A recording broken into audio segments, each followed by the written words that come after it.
From their vantage point, agama lizards wait for the arrival of the herds, ready to seize their moment. And with the wildebeest come flying insects, billions of them. Food, if only they could catch them. This agama lizard has spotted an opportunity. Only one thing attracts more flies than the wildebeest: lions that have eaten wildebeest. Lions are famously bad-tempered. They could swat the lizard like the flies he's hoping to ambush. He will need to pick his target carefully. Not her. Or her.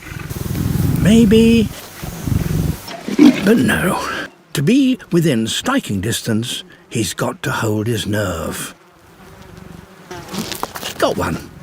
Now he's getting his eye in. But this might be a bit ambitious. It may take courage to hunt on the back of a lion.